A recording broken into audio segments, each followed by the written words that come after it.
Dying Light 2 is out, and Techland has committed themselves to a 5-year support plan with post-launch content, DLCs, story, and so much more. But the big question is what is next for Techland? Is Dying Light going to be the only thing that Techland is known for?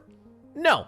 They're making a new game. It's something different, it's something unique, and no, it is not the long-awaited sequel to the ambitious Crime Cities and also Pet Soccer. They're making a new open-world fantasy game, which honestly is probably one of the best things Techland could be doing at this moment. If we go and take a look back at Techland's history with titles, there are a lot of obscure games that may not ring a bell. One of their bigger series was the Call of Juarez, which took spotlight in 2005, then 2009, 2011, and then it also ended with a fourth one in 2013. But obviously, Techland didn't really find its footing until 2011, when the original Dead Island game was released. The game at this time went against everything on the market. At the time, Call of Duty Zombies was dominating this field, so it was a breath of fresh air to get something new. From here, they went on to make Dead Island Riptide, and then a couple years later, we finally got Dying Light, the massive, successful title that sits high on a shelf that reinvented the zombie genre completely by introducing new elements to transversal and movement. And since 2015, their main focus has mainly been the original Dying Light,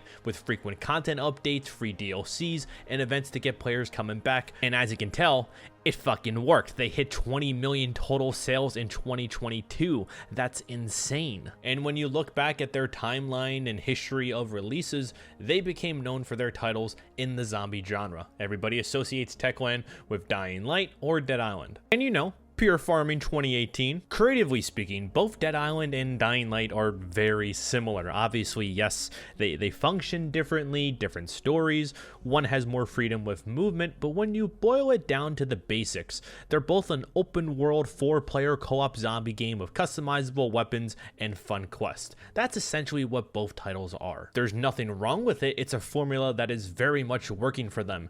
And since 2011, they've kind of been making the same type of game, and now is the perfect time for them to start introducing new ideas and expanding onto new titles. Take everything that you learned from your success and your failures and create something new and innovative. That is how you grow as a studio. Financially speaking, they put all of their eggs in the basket with Dying Light 2. Sales number wise, the game was a massive success, especially for a company that is now self-publishing. The game didn't review as highly as expected, even the lead game designer knows that. But they do have 5 years to make massive adjustments and fixes and a great track record to back up those claims. Had Dying Light 2 failed completely with sales, Techland would be in a pretty rough patch right now, which is why you never want to be in a position like that. So now, here we are, 2022. Techland has finally announced and teased a new fantasy RPG title that is a drastic departure from Dying Light. Looking at this single concept art that was provided, it seems like they are focusing to draw in a new audience and reach players they normally wouldn't with a title like Dying Light. Our ambition is to introduce a brand new IP that is vastly different from what we have been doing for the past several years.